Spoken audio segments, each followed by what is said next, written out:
A pleasant good morning to everyone, and welcome once again to another edition of the Carlos Brown Show, heard exclusively right here on the Open Mic Broadcast Network and Spreaker.com. Today's menu, guest menu, is the way I call it. Joining us on today's show, Santoria Black of the Grambling State Radio Network. We'll talk with him in hour number one, get a preview of a big matchup, spring football, full schedule in the Southwestern Athletic Conference, JSU at Grambling State University. Following Santoria Black will be Dwayne Lewis of the University of Arkansas Pine Bluff Radio Network, joining me to talk preview Southern University hosting University of Arkansas Pine Bluff at A.W. Mumford Stadium. He will follow Santoria Black. Then in hour number two, Coach Van Pettaway joins me talking some Southwestern Athletic Conference basketball. And as the regular season closes, seedings, SWAC tournament, who do you like? Who do you favor? Will it be just an unpredictable Cricket Wire Southwestern Athletic Conference basketball tournament? Then last but not least, previewing and giving his perspective on all of the games in HBCU will be Brandon B.J. Jones of HBCU Game Day. Here's what's trending on the Carlos Brown Show. Norfolk State alum Maya Chaka named the NFL's first black female referee. Congratulations, a milestone. Congratulations to Miss Chaka, named the first black female referee and an alum of Norfolk State University. CBS Sports to broadcast an HBCU All-Star basketball game. We'll give you more details on that. Another chance to showcase HBCU sports. Nike, LeBron James to outfit FAMU. Oh boy, they're going to make a splash coming into the Southwestern Athletic Conference. And LeBron James, an iconic figure as well. And then last but not least, in our trending stories, and there's so much going on, Latrell Scott resigns as Norfolk State's coach to simply take a job at East Carolina. Very interesting. That's what's trending on the Carlos Brown Show. Guest menu again, Santoria Black of the Grambling State Radio Network, Dwayne Lewis of the University of Arkansas Pine Bluff Radio Network, Coach Van Pettaway, and Brandon B.J. Jones. Don't forget, you can follow the Carlos Brown Show across all social media platforms, Instagram, Facebook, and Twitter as well. A lot to talk about. And, of course, want to get your input on all of the topics here on today's show. Before I introduce today's producer extraordinaire, Dr. Michael Prince, let me just get this out of the way. I'm sure he's just eager to come on board and talk about his Prairie View and the Panthers on the men's side of SWAC basketball. Let me just say again, I said they were the number one team coming into the ball game. Nothing has changed my opinion. They're number one, point blank. They defeated Southern University Thursday, 68-61. The home winning streak continues. Still undefeated in the conference, Southwestern Athletic Conference. Southern University, it's tough for them on the road. They didn't get it done.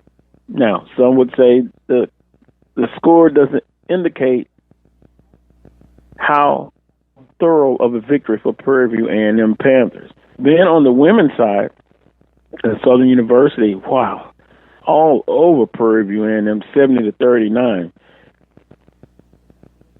What do you think?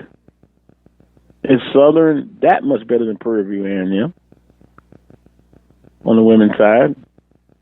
Or is it that Prairie View A&M has just struggled tremendously just struggled.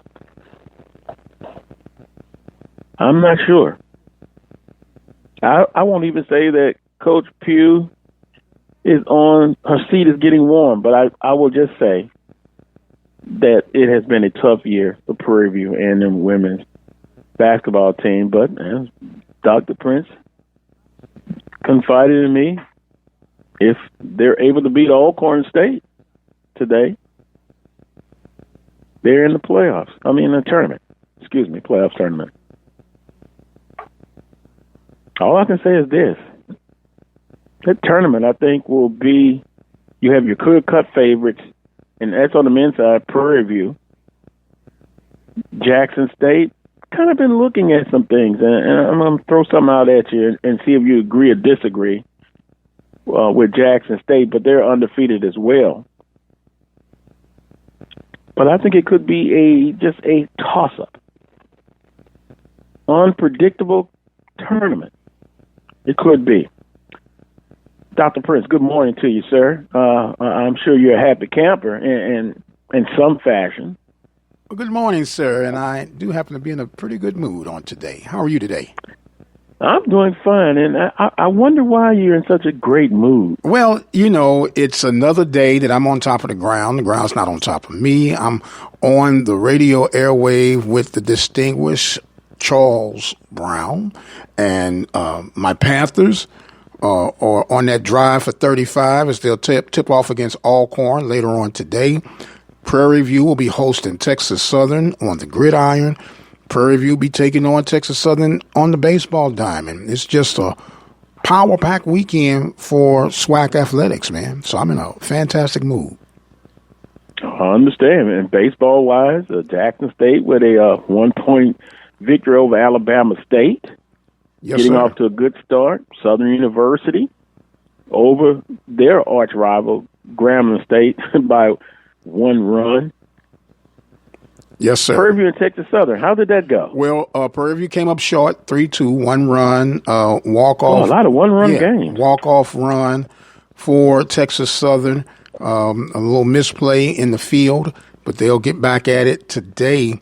The Alabama A&M and Mississippi Valley game, not Alabama A&M, Mississippi Valley. Yes, Alabama A&M and Mississippi Valley was Alcorn, forgive me. Alcorn. Yeah, Alcorn. Yeah, 16-3. 16-3? Yes, okay. sir. And you had A&M and Pine Bluff, they were postponed due to COVID protocol. Yes, sir. Well, so it's amongst baseball, us now, baby. It's live and popping now. I know everybody's excited about that spring football, but it's baseball season. Well, you know, multiple sports going on at the same time, so you're kind of intersecting all those sports together. So it's a lot going on. Your opportunity to attend a lot of these activities, sporting activities, still with COVID-19 protocol in place. But in a trending story, Latrell Scott resigns at Norfolk State, and he takes a job at East Carolina. Boy, that is very interesting. What makes it interesting? What makes it interesting to you? Well, you leave a head coaching position. Now, I'm not privy to the financial part of this, but it just makes me wonder what's going on. To leave now, to me personally, if to leave a head coaching job to take an assistant or another position, even though it's moving up to FB, it makes me ask the question: was it just strictly financial, or is it something else going on? Well, there's an old saying: make sure that your next move is your best move, and it's a combination of things. The fate of MEAC football, as we once upon a time known it, the positioning of moving up the coaching food chain, as you mentioned, an FBS leap, and money is always an interesting factor when it comes to decision makers like that. And then it might not be liking the direction that Norfolk is headed in. So all these combination things creates the perfect storm for an individual to, as they say, look over yonder's way and test the waters. So either way, it builds his resume as far as moving up and down the track of football collegiate coaching level. So it's probably a combination of things. You remember the song, Don't Let the Green Grass Fool You? Yes, sir. I thought about that. And then we look at another situation. Jerry Mack left the head football coach position at North Carolina Central to take a position at Rice University, and now he's gone from there, and now he's at the University of Tennessee. So, but once again, that was a move for the enhancement. One would think or imagine, because you go from FCS to a FBS, and now you're in the SEC. Now the Jeffersons, we're moving on up. Now it might not be, like I say, the head position, but the salary that he would be compensated will feel like a head coach's position, especially on the FCS level. Yeah, a couple of things may be going on. Trying to, what is his ultimate goal? Maybe becoming a head coach at the FBS level. It's not a lot of African Americans in the top positions in the upper echelon. And I still believe Jerry Mack will eventually be a head coach at an HBCU again. Are you thinking Jackson? Call me crazy. Are you thinking Jackson? Jackson what? Jackson State? Yeah. Was that one? Because, that's been one of the hottest rumors since he left to go to Rice. That he's going to come back. That. Oh, yeah, wow. I hadn't heard that one, but they're happy for right now with what they have. Oh, no doubt.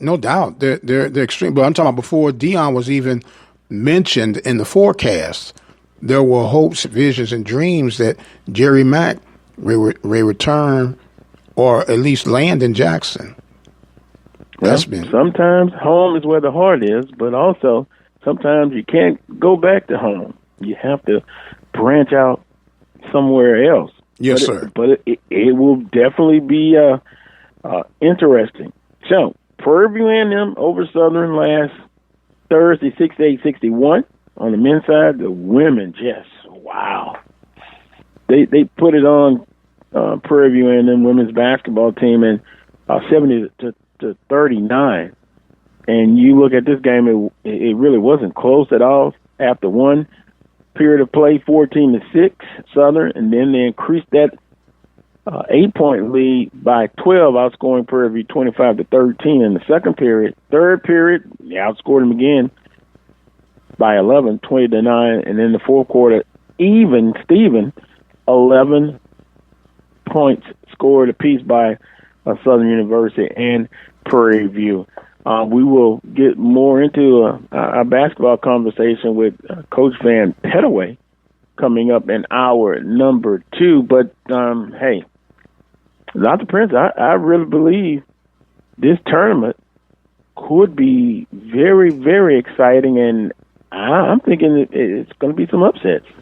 Anyone in particular that you'd rather go on a limb on, go on the record for? Who you think will be the hot hand? Teams that could get hot and win it. Of course, on the women's side, Jackson State, pretty doggone good. And by the way, a big game with Alabama State, who has defeated Jackson State. Alabama State could put it all together and win the tournament. You have to throw Southern University in there. They've got an outstanding chance, in my humble opinion, not with the blue and gold glasses on. On the men's side, Prairie View, and this is very interesting. They have been consistent. Side, man, walk on the dark side. Don't pick the obvious. Go out. No, I don't want to go to a bold prediction just yet. Oh my! Just yet. You playing it but safe. Prairie View, Jackson State. You've got Southern University, Alabama A&M have kind of slipped somewhat as of late. But predictions, not just yet. Not just yet. But I just think it could be some upsets. Whoever gets hot, you can wipe the slate clean in a tournament. And I just got a feeling it could be some upsets. Now, upset is where somebody upsets the favorites. Well, I'm not ready to say that just yet, but there could be some upsets in this tournament. I believe in most cases, your dark horse in most cases is going to come from that number 4 and number 5 spot. And on the men's side of things, I'm thinking the dark horse. I don't know exactly where they're going to be ranked, but I'm going to have a close, watchful eye on Grambling. I think Grambling could be one of those dark horses from the men's division. On the women's division, it's a little bit more sketchier to me, but for whatever reason, I am somewhat looking a little bit toward Alcorn and possibly, and I do say slightly possibly, Southern, I think, can do some damage from the women's side in the tournament. Alcorn women, that would be a hell of a bold statement, bold prediction. Yes, sir. I don't see that, but guess what? I said getting hot. I didn't say winning the tournament, but just getting hot and pulling off an upset. I don't see it. Okay. I don't see it, but I could be wrong. I mean, I could be wrong. I could be wrong. That's why we engage. One could be right, one could be wrong, or both could be right, or both could be wrong. But I do know this. Statements. I will relay this to Coach Pettaway, and I want to see if he's going to have a bold prediction or he'll stick with the favorites. Now we know the favorites are going to be the favorites, but but are we going to stick with the favorites to continue to be consistent, and at the end of the day, they will be in the championship game. Right. Now, if you really want me to put some bold statements out there, I can put on my purple and gold glasses and say, if my Panthers could stumble into the tournament, they'll shake up the entire women's division. Yeah. Boy, is that bold. That's super bold. I just don't see it. You know, you are who you are, and in a tournament, I know anything could happen. But, you know, there's this thing where they look at going into the NCAA regions, they factor in multiple factors. They look at whether, how you've been playing the last 10 games, the strength of schedule, and what have you. And just kind of looking at Jackson State on the men's side, and then we go to a timeout and bring in the first guest. Jackson State, undefeated, but they've played Southern. They hadn't played, and correct me if I'm wrong, hadn't played Prairie View, correct? Hadn't played Prairie View, nor had they played Texas Southern, right? Texas Southern. And so I'm not going to put an asterisk by that, but it makes you go, they have a lot to prove. Logically, they cannot be the number 2 seed if you go on strength of schedule. Do not be surprised because they haven't. Yeah, they've only taken on Southern University, but they haven't gone through Prairie View and Texas Southern. So that is just something to make note of, to keep an eye on. Number 3 seed. First time you ever have an undefeated team be in the number 3 seed. But it's an unusual year. I mean, you didn't have your full allotment of conference games. So it'll be interesting. I'm going to see what Coach Pettaway has to say about all this. But I'm going to take a time out. When I come back, first guest, Santoria Black of the Grambling State Radio Network. We're going to get him in and have a few moments with him because, you know, it's an early game for them, and he has to get prepared for the Grambling State Radio Network in pregame. So we'll take a quick time out. You're listening to the Carlos Brown Show on the Open Mic Broadcast Network. Drivers and bicyclists both have the right to be on the road and travel safely. And when we're on the road together, safety is a shared responsibility. State law requires drivers to maintain at least 3 feet of clearance when passing bicyclists. And bicyclists should always ride with the direction of traffic and follow all traffic signals. It's safer. It's courteous. It's the law. A message from the Regional Planning Commission Pedestrian and Bicycle Program. Ladies and gentlemen, in the next 7 years of bigger and bigger enrollments, America's grade schools will need nearly 250,000 extra teachers, besides those to fill normal vacancies.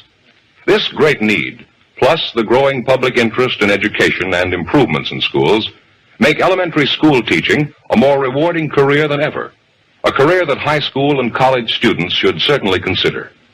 Education holds America's future, perhaps your future. The birth of legends are storied in this conference. We must never forget our rich history. We now turn our gaze to the future. The new legends will emerge. New heroes to arise. The Southwestern Athletic Conference. Be our history. Brazos Valley Schools Credit Union has 13 different locations to better serve you. Locations in Rosenberg, Missouri City, Katy, College Station, Bryan, Brenham, and Waller, Texas. For more information, you can contact them on their toll-free number, 855-391-2149. Or you can send an email to information@bvscu.org. Serving the community through faith and athletics. The Open Mic Broadcast Network.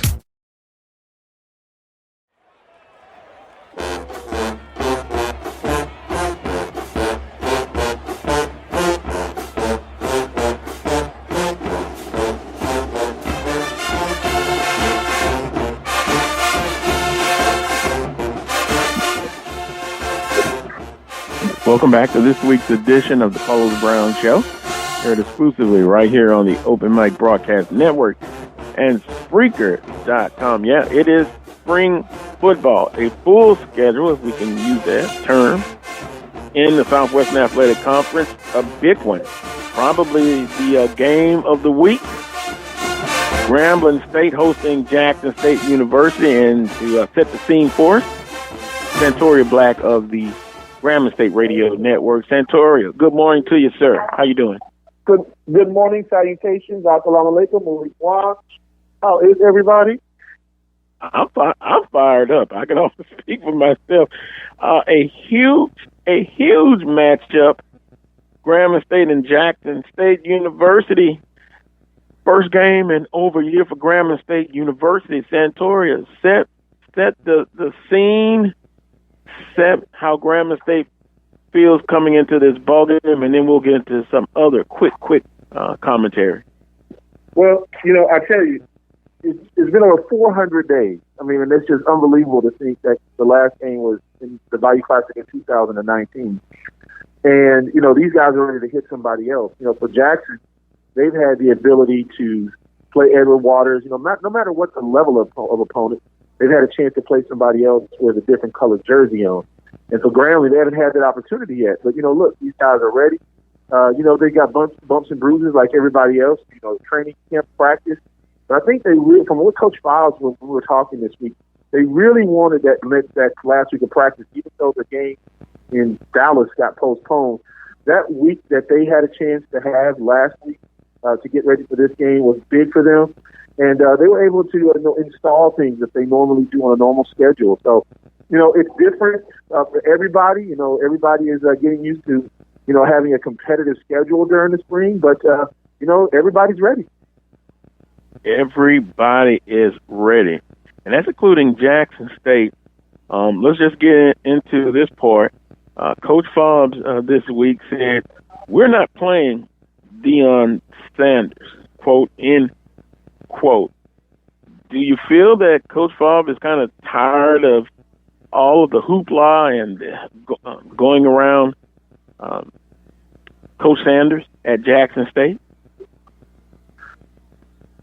What I think it really is, it's more of a fact that it's getting the guys settled to know, hey, Deion is not playing corner. That ain't happening.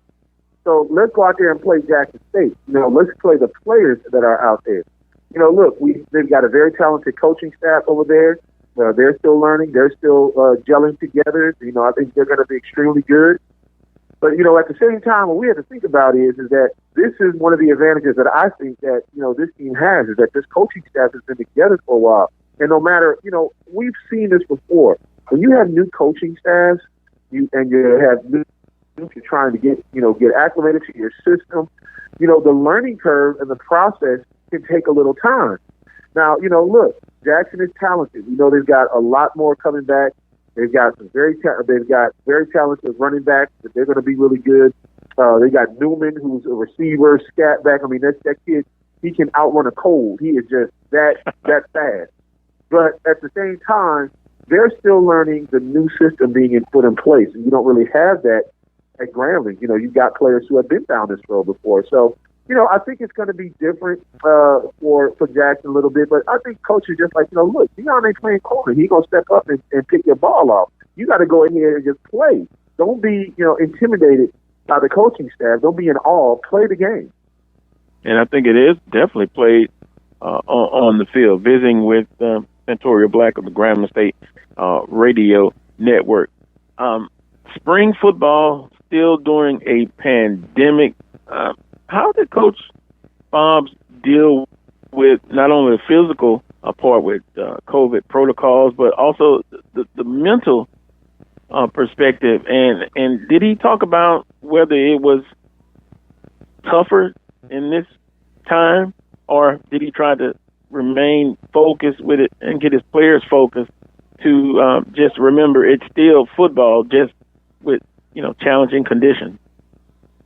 Well, I think there's two levels to that. The first level is there are a lot of players as well as coaches that dealt with family loss because of this. Mm-hmm. You know, you look at defensive coordinator Everett Todd. His father passed away during this time. Wow. And so you got that. So you got family members and what have you that were there in 19 that are not there now in 21 because of this, you know, dreaded pandemic. So you got that level of just making sure that everybody is mentally okay from that aspect. Then you come to, okay, we haven't played competitive football in over a year.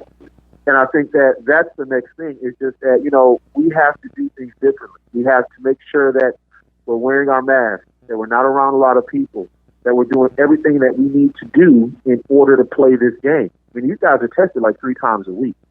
And one of the things that's so important is that he stresses this to all his players. You can't hang around everybody. You can't do what you want to do because it'll affect the entire team. You know, we see what happened with Mississippi Valley. You know, Valley is, you know, they were supposed to play Jackson. They played last week, and I don't think they're playing this week either. You take a look at what basketball. Look at what happened with B&M at the beginning of the season. Look what happened with Alcorn at the beginning of the season. Texas Southern, Prairie View. I mean, the list goes on and on. So the more that these players, these student athletes realize the gravity of why this is important, the more that they will understand, okay, the more that we stay away, the less opportunity we have of contracting this and spreading this throughout the team. You know, here's the other thing, too. When it's your turn to get the vaccine, I know this ain't football. Listen to the science and stop listening to the person down the street who say, well, I heard, and your mama heard, and your daddy heard, and all that. Do what's best for you and your family and listen to science and don't listen to people who got honorary degrees from Street University, because that's going to get you in a lot of trouble. I just want to put that PSA out there. Yeah, point well taken, and it's a personal choice, and look and see what's best for you and your family as far as even, you know, following COVID protocols and then with the COVID vaccine, you know. Yes. Absolutely. Do your research and at the end of the day, make the decision that's best for you and your family. Speaking of family, Santoria, players lost via transfer portal, but give us a kind of a sense of who to watch for, players to watch for in this upcoming game with Jackson State from the Grambling perspective. Well, you know, obviously, if you're Grambling, there's a couple of things that you got to watch out for. Jalen Jones is one. He's quarterback. Now, he's not the guy that's going to chuck the ball down the field as much, but, you know, a very talented quarterback. He can move with the football. You got to watch out for him. I don't think there's any question about that. I think that the other thing that you want to look out for is they have an extremely talented offensive line. I mean, I call those guys the earth movers because, man, when they get going and they get all that stuff going, those buffet busters can just move heaven and earth. So you got to watch out for those guys. Warren Newman is a guy that they're going to have to look out for wherever he is on the field. If it's special teams, if he gets in the open, you're not going to catch him. If it's, running the jet sweep, you got to make sure that you got your eyes on him at all times. You don't want him to get in an open field, and he can also catch the ball. So he is a triple threat. And then Kamani Clark, I think, that's another guy. He's the big running back that had a field day against Edward Waters. He can get moving. He's got a lot of momentum. He knows how to move his feet, set low to the ground. So those are the three that I think you got to really watch out for if you're the defensive Grambling. But come on, Santoria. Edward Waters, big victory. You mentioned level of competition. To me, it was more like a spring game. They're stepping up now against Grambling State University, and albeit been off over a year, Grambling State will provide a much more competition, and to me, it is a true test of where this Jackson State football team is at. With that being said, Santoria, from the Grambling perspective, who do we watch for? From the Grambling perspective, as far as on offense, I think obviously you got to watch out for Damian Brooks. He's back. He's going to be able to give you a lot, as far as on offense. He's not only catching the ball, but also running the ball. He's very similar to Warren Newman, where he can run the ball, get to the open field, it'll be hard to catch him. Obviously, Jeremy Hickbottom, quarterback who was coming back, he's going to have a big game.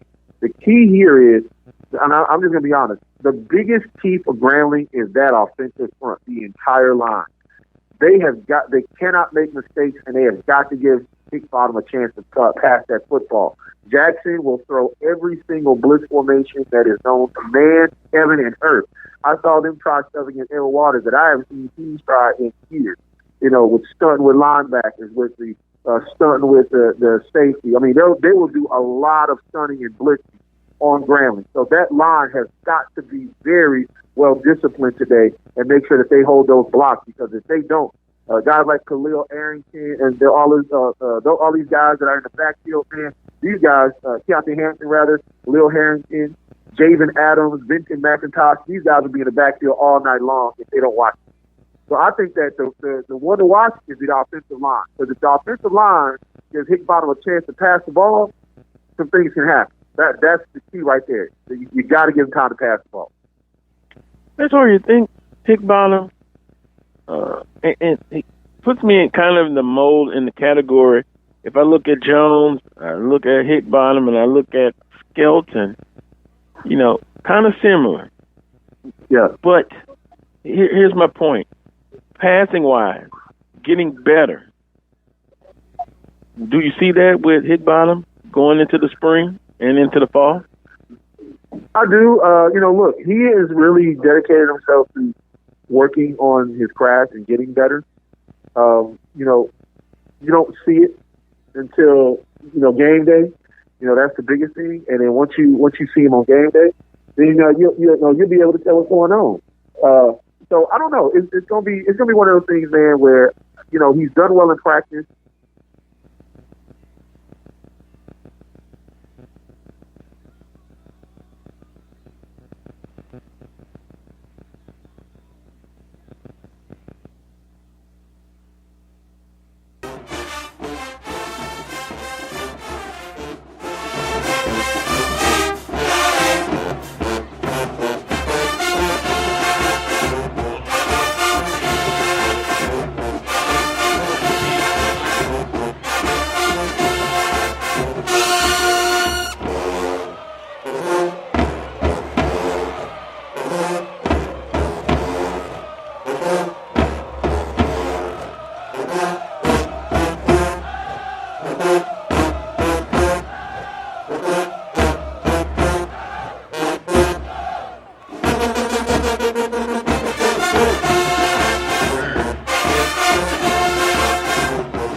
Have sports, we'll travel. The Open Mic Broadcast Network serving student athletes from Little League, high school, and collegiate coverage right here on the Open Mic Broadcast Network. From coast to coast, from dusk till dawn. You can catch all student athletic action right here at the Open Mic Broadcast Network, the station designed with you in mind. Serving the community through faith and athletics, the Open Mic Broadcast Network, the voice of student athletics. Hello, this is Alonzo Hardy Jr., the president of the SWAC Alumni Association. The SWAC Alumni Association is an organization founded on December 10, 1999, at the Sheraton Hotel in Birmingham, Alabama. Its mission is to serve as a rallying ground for individuals who have made the Southwestern Athletic Conference the illustrious conference that it is today. Its membership is open to former student athletes who played in the conference in any sport, as well as to coaches, athletic administrators, staff members, game officials, and fans.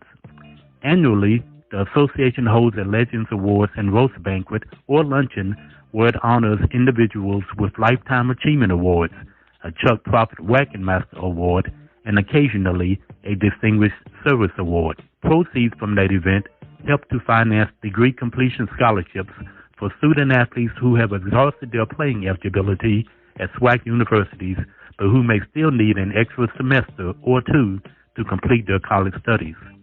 For more information on the SWAC Alumni Association or to get information on becoming a member, you can send correspondence to SWAC Alumni Association, 875 Miller Creek Lane, Newport News, Virginia, 23602. The email address is SWACalumniassociation@yahoo.com.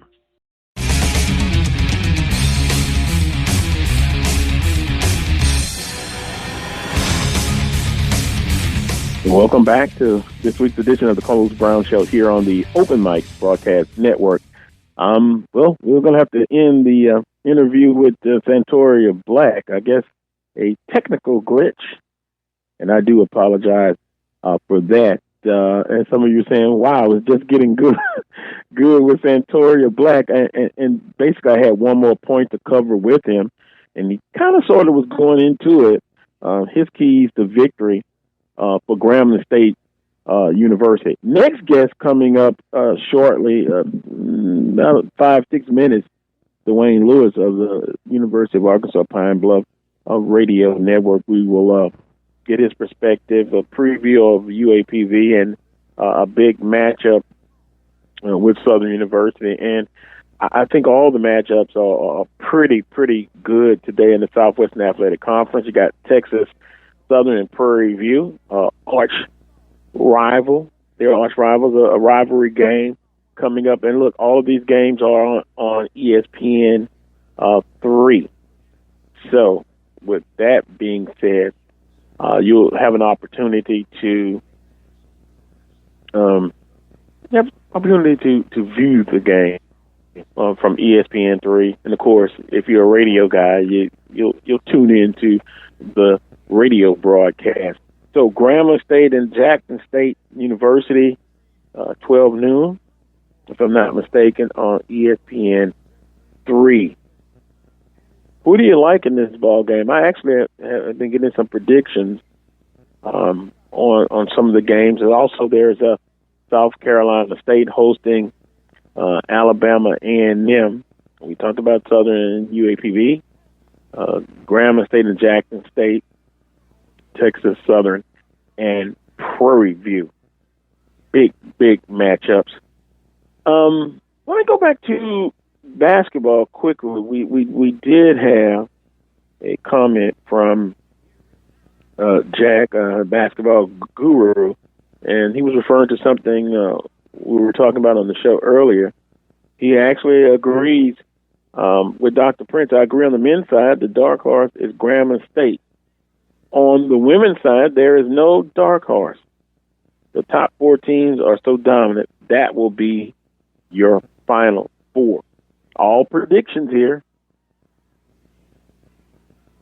with the Southwestern Athletic Conference tournament action coming up next week. The winner of the tournament, the automatic bid. It will be very, very interesting. We were talking in hour number one about the unexpected as far as the basketball tournament.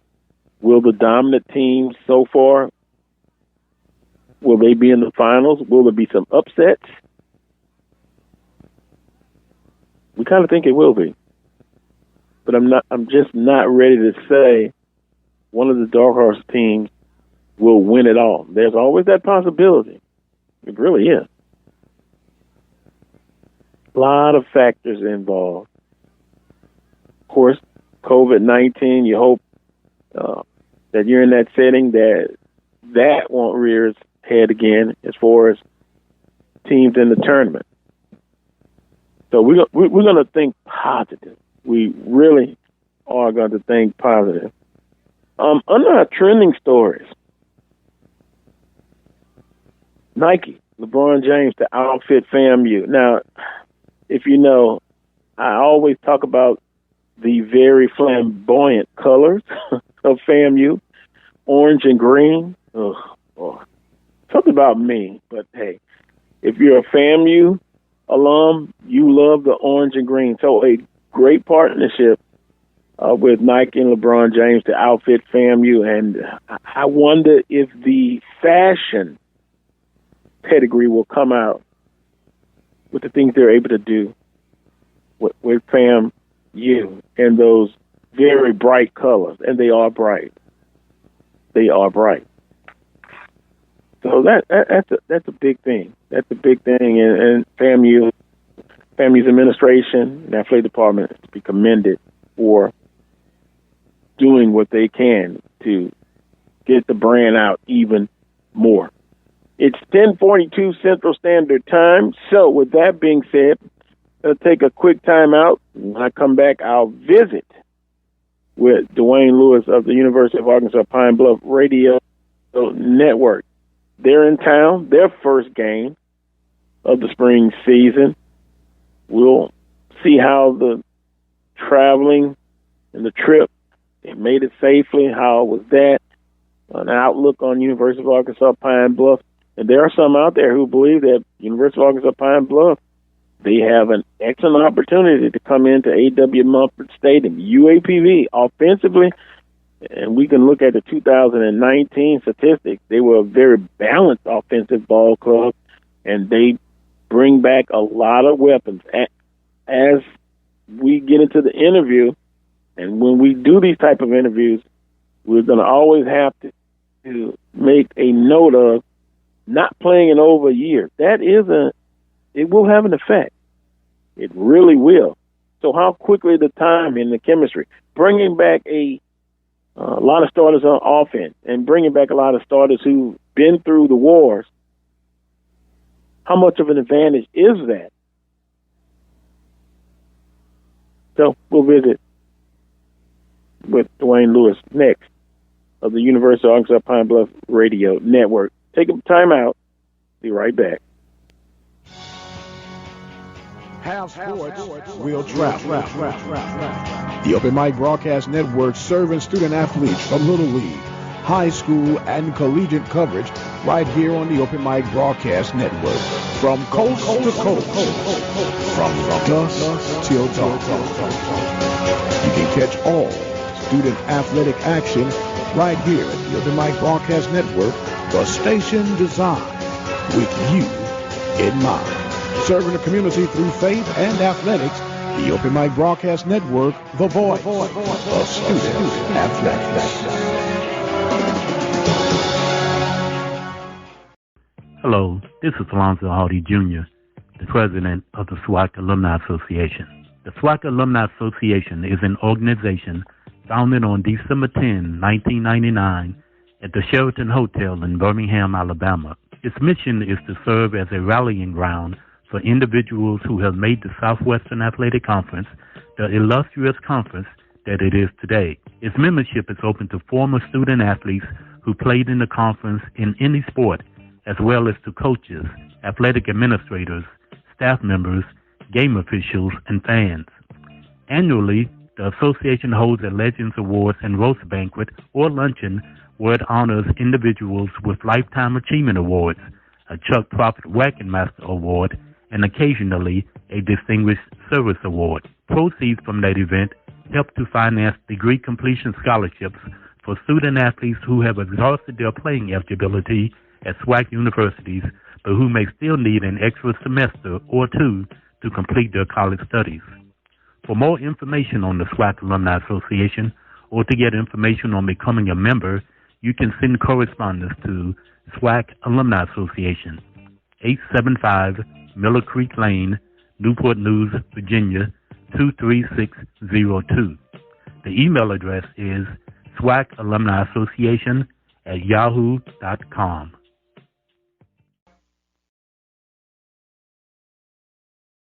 Never let anyone devalue or underestimate your hard work and dedication. Many times we hear people say, wow, you're lucky. I wish I was as lucky as you were. I've learned something about the word luck. It's not necessarily one having luck, be it good or bad. It's about how a person applies the life lessons learned to their next assignment or challenge that lies ahead. We all are faced with challenges. We all have obstacles. We all have days that we wish we could have stayed in bed. The bottom line is, you take what's in front of you, work with what you've got until your change comes. The next time someone tries to tell you that you're walking around in this wealth of luck, it's okay to smile and accept it. But if you remember nothing else, remember this. Luck is spelled L-U-C-K, which stands for labor under correct knowledge. And when you labor under the correct knowledge, more than likely, you will come out ahead of whatever situation is laid before you. This has been another Moment with Mike. Thank you for tuning in. You guys be blessed, and we'll see you on the other side.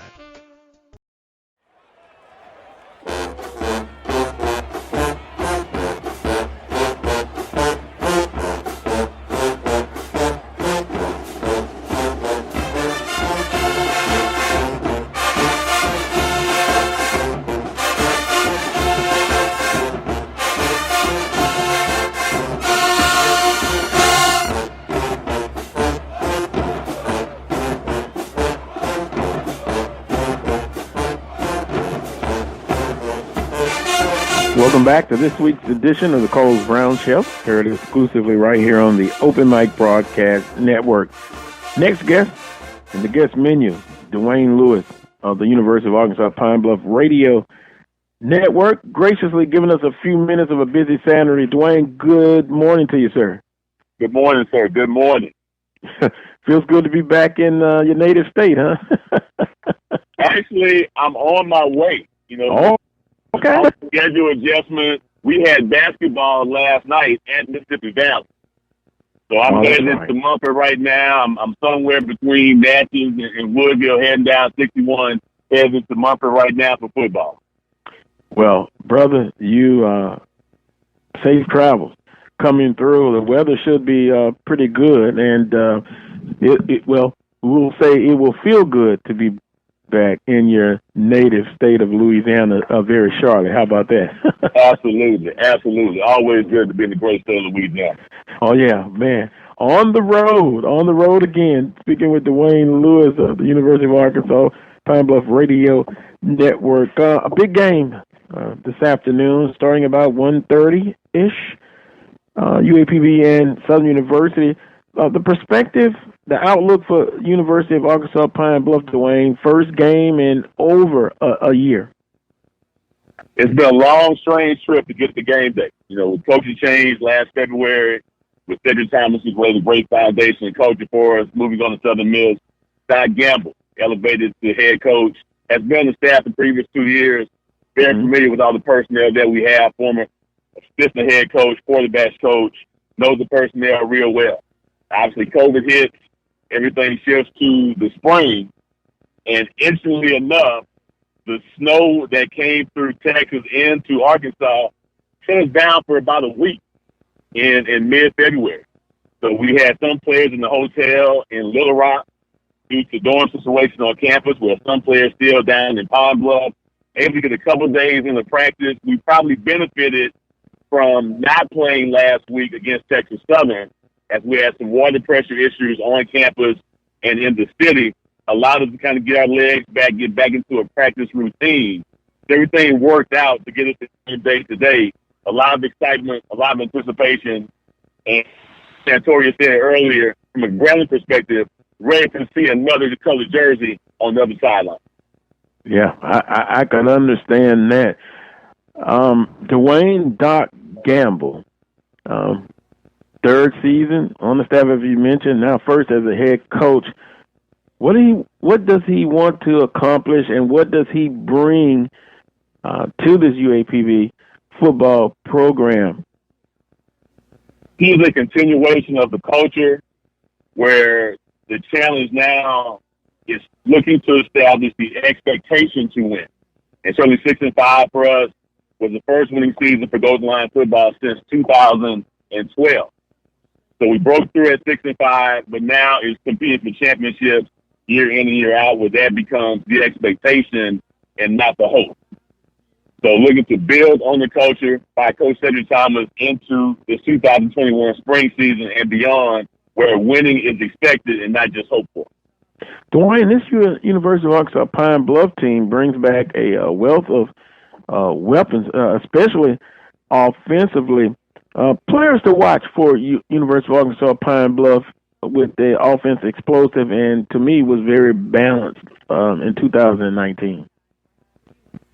That balance was led by Taylor Ford at running back. He's now departed from the program.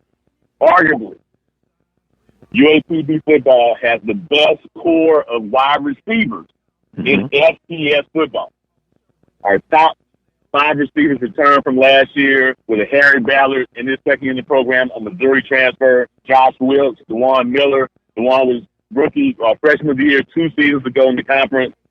Tyron Rapp, our 4th receiver, is also the top return man in the conference. You put those 4 men along with Jeremy Brown, the tight end, who got the game on the touchdown pass for us at Tennessee State in 2019. I put those 5 against any core in the FCS with their ability to, one, to the top off the defense as far as the deep ball, but their ability to route run any route on the route tree. Their diversity gives this offense perhaps a different dynamic as they have grown within either being outside receivers or inside. Their versatility could be big, could pay big for us not only today but throughout this season. From a deep boy, and just as I thought, a lot of power, a lot of returning players offensively for University of Arkansas Pine Bluff. Defensively, what will we see from University of Arkansas Pine Bluff? The personality of this crew is being a bit more aggressive. So you may see us bring more pressure than we have in the past. And certainly Xavier Mitchell, kid from New Orleans, understands what it takes to be successful. He has emerged as the leader of the defense, not so much from a playmaking standpoint. Certainly he's going to make a lot of plays for us this season, but he is the vocal leader and the unquestioned leader of the defense. The practice is not going well. You will hear him challenging guys to pick it up. That leadership, that vocal leadership, we didn't have as much in 2019. I think his play on the D-line will be big for us. Kobe Watt at linebacker is going to play big dividends for us. And Sean Steele, one of the top secondary people in the conference, was right there in terms of picks. Actually was tied for the conference league and pass breakups last year. I think those 3 guys on each level give us the ability to be really strong from a defensive standpoint as we made big jump from 2018 to 2019. Those 3 men will set the tone for what this defense could be in 2021. I'm visiting with Dwayne Lewis of the Arkansas Pine Bluff Radio Network. Did Coach Gamble talk about the upcoming opponent of Southern University, and what was his thoughts on facing Southern University in their season opener? Great respect for Southern for the championship pedigree that they have. 2-time defending West champ. Program knows how to win. Underdogs know them. And we know the challenge of the Darius Skelton. Last 2 games against us, more than 500 yards and 7 touchdowns. The Darius has won everywhere he's been. And we know he'll be fired up to go against us once again, as he was last year when it came to Pine Bluff in 2019. Of course, Jordan Lewis, God knows where he is at all times. We understand the challenge at stake, but to break through, we have to go through. And certainly a great challenge for us, but we're excited about the opportunity. I'm curious to see how we handle the moment. And I think in 2019, we didn't quite handle the moment as well. We were 3-1 at the time, coming off a win, a big road win, the last play of the game at Tennessee State. Came home to face Southern, and we had some opportunities early to make some plays and did not. Can we handle the moment early, get off to a good start, even though it's the first and only home game? Mumford is Mumford. Jaguar Nation is going to be there. Can we keep our poise, get off to a good start, and make it a 60-minute ball game? Wow, Dwayne, my next question was going to be to you. The point to cover is the keys to victory for Arkansas Pine Bluff. In your opinion, what has to take place? Give me 3 things. Quarterback play is going to be key for it. This is Skylar Perry's team. This is 3rd year in the program. He started more than half the schedule as a true freshman in 2018. He split time last year with Shannon Patrick, who transferred back to the portal after the 2019 season. Ironically, now he's at the Bethune-Cookman, so we'll see him like at some point down the line. But Skylar's from New Orleans. As is Tyron Rabb, we got the New Orleans kids on the roster. Can Skylar play under control and not get too emotional, too hyped up about playing so close to New Orleans? Can he make accurate throws against the Southern pressure to allow our playmakers to make plays? I think that's going to be the number one thing for Golden Lions to have success from an offensive standpoint. Defensively, can we get Ladarius Skelton on the ground? You get him in space. He knows how to shake and bake and make people miss. We saw him with some elusiveness against Alabama State last Friday night. Can we get 8, 9, 10, 11 running to the ball when he has it in his hands to get him on the ground, to not let a 5 or 6 yard play become a 50 or 60 yard play? If we can do those 2 things, limit Skelton's big plays more so in the run game and have quarterback play and not turn the football over, we've got a chance to get a big win in Mumford this afternoon. Sounds like a game plan, Dwayne, as far as UAPB. I'm interested in seeing, do you feel that also University of Arkansas Pine Bluff, from a defensive standpoint, do you live and die by saying, hey, we know Skelton is very athletic. You know, Southern's going to rely on the running game. We feel like we have a better chance if we force Ladarius Skelton to beat us with his arm, to see if he's improved, how much he's improved with throwing the football. So I'm going to be looking at if UAPB gets Southern in 3rd and long, 8, 9, 10. Do you think that's something that UAPB will also live or die with? Well, we definitely have to try to win on 1st down. If we can keep Southern in 3 or less, obviously make the offense a bit more predictable to see if Skelton can beat us with his arm. Now, I'm going to bet to say that he can. I felt he evolved as 2019 went on. And certainly I know we missed the opportunity on the big play early against Alabama State, but they're going to create some things because under this different offensive coordinator, a bit more explosive in week 1 from a play call perspective. That's where Coach Doc feels Southern is different from 2019, with maybe more of a diverse focus as opposed to just running the football. So they will take some shots. We've got to be mindful of that. But it all starts with trying to get pressure on Skelton, knowing where he is. And hopefully, if the run defense can hold up, we can have a better probability of dictating the pass with longer 3rd down situations. Well, Dwayne, it's been a pleasure as always, and we appreciate the time and, safe traveling here to Baton Rouge, Louisiana, A.W. Mumford Stadium. For those who are listening, would like to check out the broadcast, if you can, give us some information how they can do that. UAPBLionsRoar.com/live, LIVE. Pregame show at 1 o'clock will be on the air. with you getting to the table. What should be an exciting game and a big day of not only SWAC football, but SWAC basketball. I heard you guys talking about it earlier. We're waiting to see how it all plays out. So be on there at 1 p.m., and it should be a great day of football and a great day in the SWAC on this first Saturday in March. Dwayne, appreciate the time.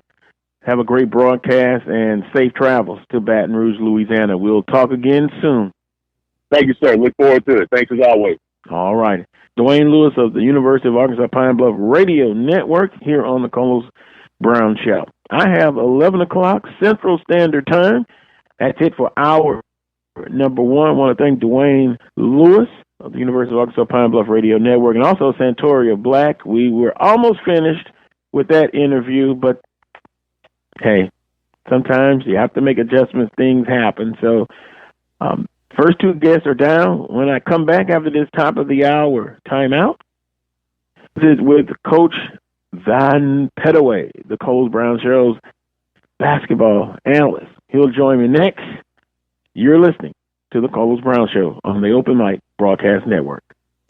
You're looking to expand your business or services? Let the Open Mic Broadcast Network help lead the way. With our customized campaigns, we are definitely able to reach your target audience. For more information, dial 832-213-8824. The Open Mic Broadcast Network, serving the community through faith and athletics. The voice of student athletics.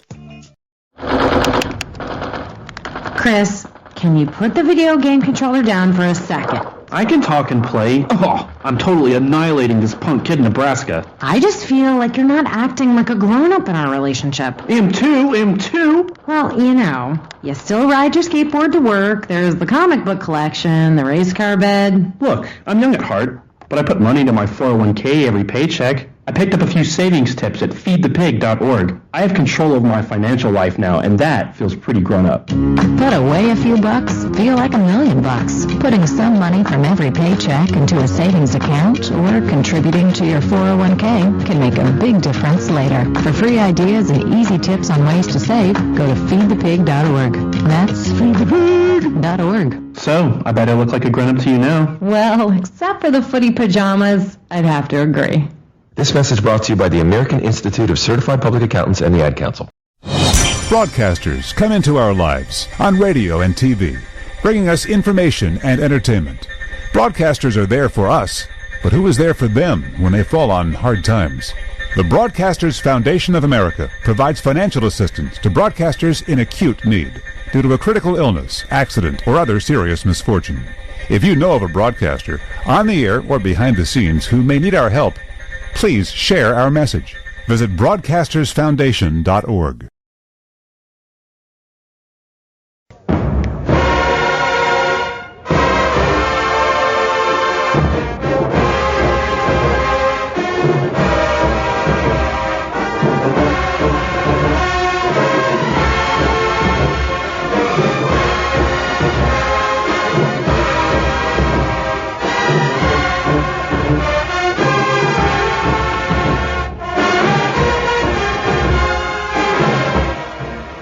Oh boy, welcome back to this week's edition of the Carlos Brown Show, heard exclusively right here on the Open Mic Broadcast Network. Boy, somebody is just in a good mood, just smiling from ear to ear. That's Dr. Prince. So, hey, it is what it is. But now my next guest is the coach. We'll get the coach's perspective on all things Southwest Athletic Conference basketball. Coach Van Pettaway is in the house. Coach Pettaway, good morning to you, sir. Hey, good morning, Carlos. I'm happy to be here. I hope everybody's doing okay. Yes, sir. You and yours are doing okay as well? Yeah, we're fine. It's a great day in Huntsville. Great weather, and then it's a great sports day for the SWAC with football and basketball going on, and all the other spring sports, soccer, everything in full swing. It is sports intersecting all over the place in the Southwestern Athletic Conference. Well, Dr. Prince is smiling ear to ear. His Prairie View Animal Panthers defeated Southern University 68-61 on the men's side, but he hasn't been that talkative on the women's side. But, Coach, Coach, you got a chance to watch that ball game. Kind of your quick analysis of what you were able to watch. Well, I thought Prairie View stayed within themselves. They did what they've been doing all year long. They disrupt teams by playing a very aggressive defensive side of the ball. They force their will on their opponents. The only time that they've been slowed down was the trip to the state of Alabama. And I think it had more to do with the actual trip than the play. I think that perhaps the way that they travel, it puts the kids at a disadvantage, but they did what they had to do to win the two games in the state of Alabama. Now, all of the other games are here, and I think one of the good things is that Prairie View has been streaming all of their games, so I get a chance to have seen just about all of their games at home, and when they go into another facility where they're streaming, I watch those too. That is a very talented team. They play together. Coach Smith got them believing in him and then to themselves. They play hard. They play the game the way it's supposed to be played. I really enjoy watching them. It puts me in the mind of some of the teams that I've had when it comes to how you win games. They don't just rely on their offense. Their defense turns into offense, and I like that philosophy, and I like to see the game played that way. So they were in everybody's top two. A lot of people at the beginning of the season when we sat down and did our predictions. You remember I thought that Prairie View and Texas Southern would be two of the top teams, and they were just here or there. They proved to be the best team in the SWAC this year. Even though Jackson State is still undefeated, the problem is because those two teams have not played against each other. It's unfortunate for the league. Mm-hmm. I would love to see Jackson State and Prairie View play each other, and the way it's setting up now, they're going to do that in the championship game of the SWAC tournament. And I just hate that will be the first time that they get a chance to go against each other, because the normal preparation time is not going to be there. In other words, if you played during the regular season, you would have more time to prepare for your opponent. During a tournament, you don't have that. All you got is a little shoot-around time. Your practice in a tournament is really shoot-around time. You don't put in a full practice sessions because you're playing back-to-back-to-back. So that's the only thing that I hate about this. I just think that as fans and as a former coach, we were deprived of a great matchup because they're so similar. They get it done on the defensive end. And leading up to the tournament on the men's side, to me, there's only one position that has not been settled, and that's who's going to be the 4th seed, because Grambling has an opportunity to be that 4th seed. Right now, Southern is in 4th place on the men's side. But as they go into action today, Grambling has Alabama A&M at home, which is a team that they have an opportunity to win. That's a game that they can win, whereas Southern has a very tough opponent. Yeah. They have to play at Texas Southern, and I know most people got Prairie View and Jackson as the favorites, but if going into this tournament, a team that they better watch is Texas Southern. That's who they better watch now in the tournament, because they going into today's action, they've won 5 in a row. Of course, we know Jackson has won 10 in a row, and Prairie View has won 12 in a row. But in a tournament setting, the team that I think you need to watch on the men's side is going to be Texas Southern. Well, it's interesting, Dr. Prince, with a bold prediction. Yeah, I haven't given mine yet, and I have the right to do it when I want to. No, I didn't say they're going to win it now. I said you had to watch them now. Yeah.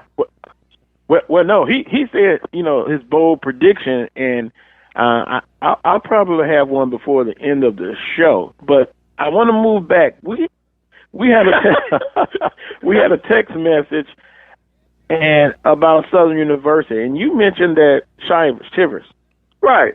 Him, being hurt and not playing. Where do you see this Southern team if you were coaching them, I know that's putting you on the spot, but where would you put?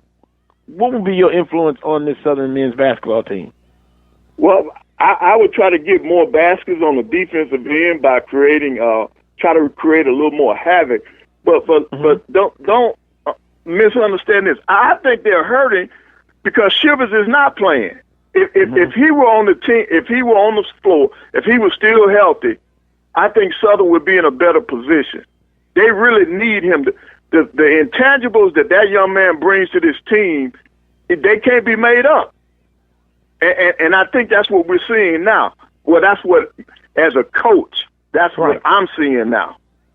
Because I know how to put a team together. I know what a team needs. They need that kid's talent on that floor for this year's team.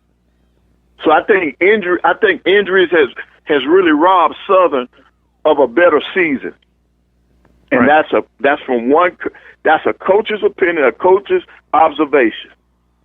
So the only other thing they can do at this point is try to steal a few more points on the defensive end of the floor, because they're not as fluid offensively because that kid is not on the floor. Well, he was the floor general, huh? That's interesting you say that, Coach Pettaway, and I always trust your analysis. I've gotten text messages during the game, after the game, before the game, and one of the biggest questions is that the consensus is they can't understand. They can't see what Southern's doing offensively. What is their philosophy? And of course, I can't answer them. But what have you seen offensively? Well, I think what they try to do, what Coach Woods is trying to do, he's trying to take advantage of what the defense is giving them. He's trying to find out what offensive advantage do I have with the defense that they're playing. He can't get consistency because he needs a kid like that on the floor to help gel and settle this team down. Mm-hmm. And see that's what Prairie View has. That's what Jackson State has. They've got a person on that team that's their glue. The glue is missing from the Jaguar team. Okay, gotcha. Yep, that's all that is. Right. They need that kid for all the intangibles that he brings to that team. That's missing. And you saw that. You saw it when he got into foul trouble during the course of the year. And then, of course, when he got hurt, it was over with. Because there's not enough time to adjust. That happens sometimes in basketball now. Right. And last but not least, and then we'll move on, Sealy seems to bring a lot of energy. His athleticism, 21 points in that game against Prairie View. What do you think about him as a player? Can we see potential growth with him in the upcoming years? Oh yes, I think so. If he remains level-headed, he can improve, and he will be a good player. But I'm more interested in the physical side of, will Shivers be able to rebound from his injury? Will he be able to come back? And with them given another year, will he accept that year and play? Yeah. Injuries, part of the game. Everyone has dealt with them, some to more of a certain extent than others. Well, Coach, on the women's side, that's a little different. Well, that's why I was heading there. Okay. I'm sorry. But on the women's side, it's a little bit different. I think that Jackson State and Alabama State have shown everybody that if you want to win something, the championship comes through them. Now, I told you all, about a month ago, that the last weekend of the season was going to be key. Mm-hmm. I want to see today, can Alabama State win a championship on the road? Because if they can win today's game, they're the conference champs.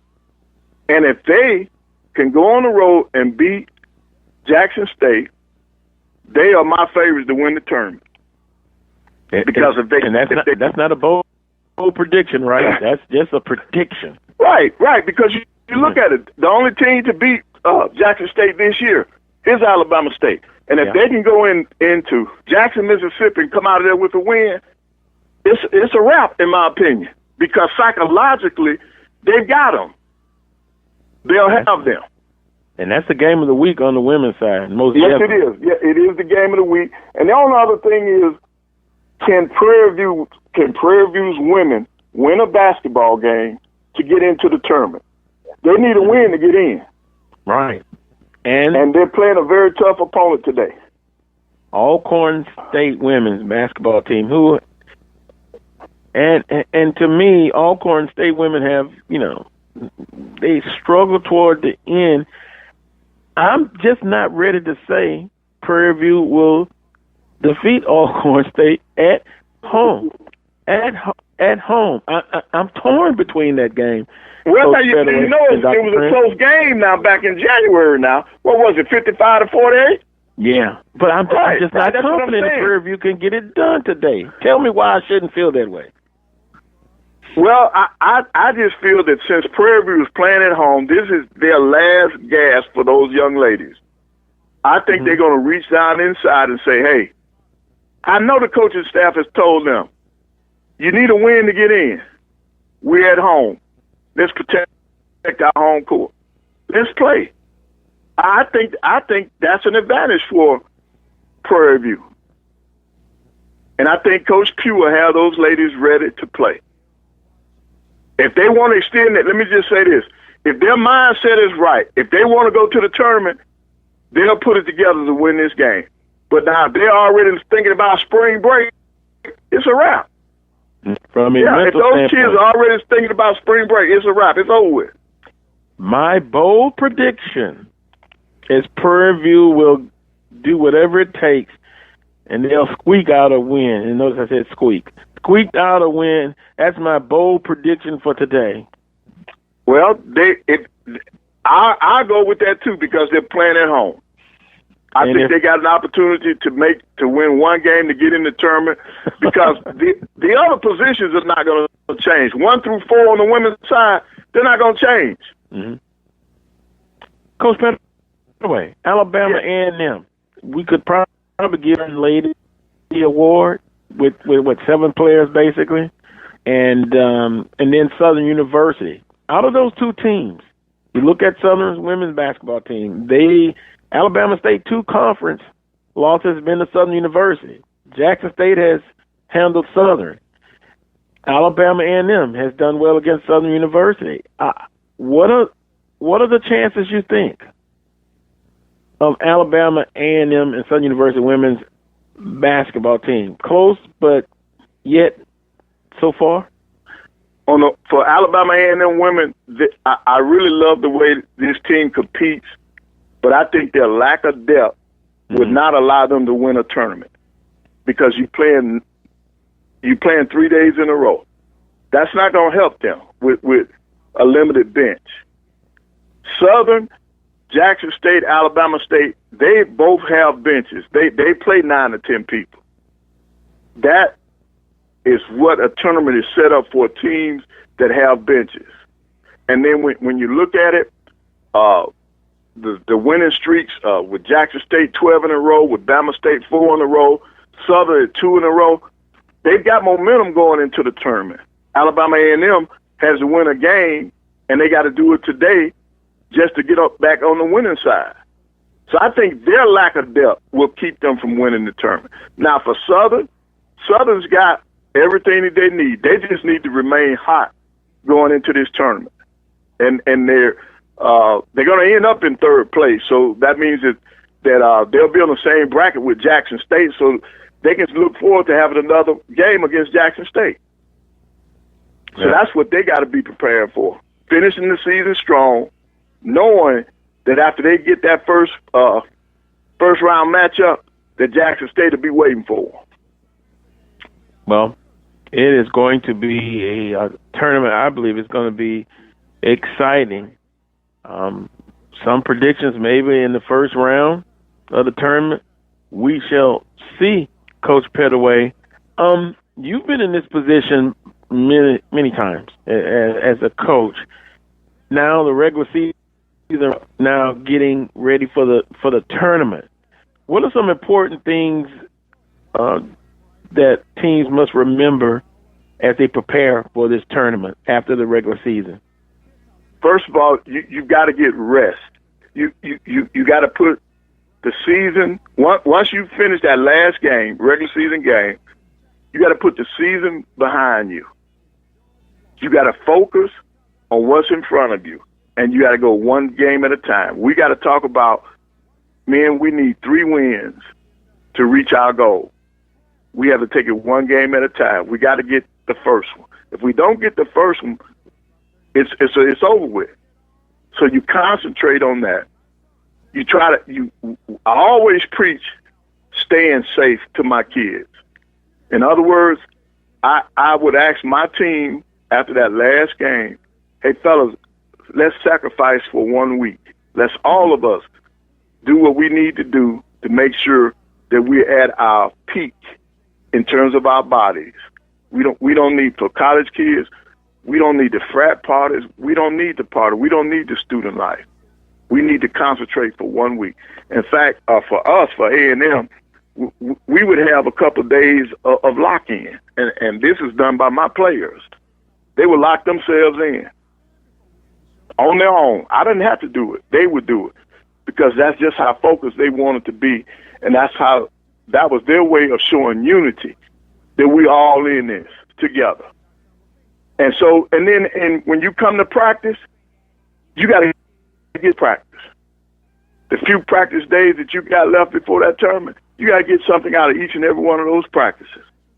You got to get ready for that opponent that you'll find out about tomorrow. But in some of these cases, they already know who their first round opponent is, and you get ready for them.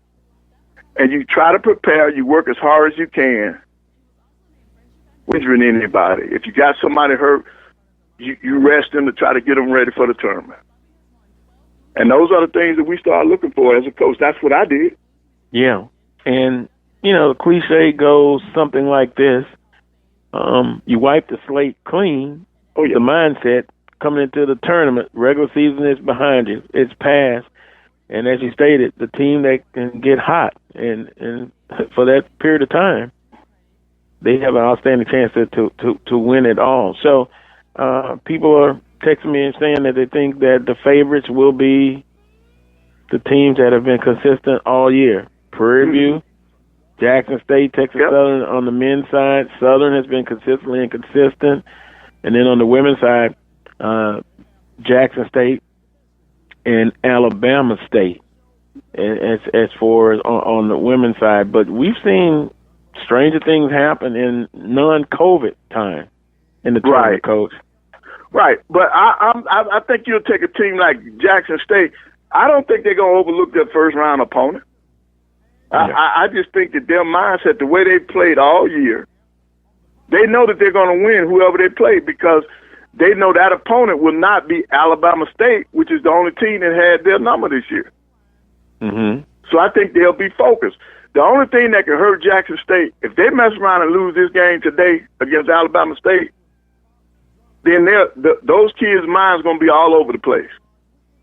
I don't think they will be as focused going into that tournament coming off a loss to Alabama State, knowing that there's a good chance that they're going to see them again, and they've already and if Alabama State wins the game, they would have lost to them twice. I think mentally that'll shake them up. Yeah. And by the way, Coach, 4 seed and the 5th seed, the winner of that game will play the winner, of 1 and 8. So I think, right.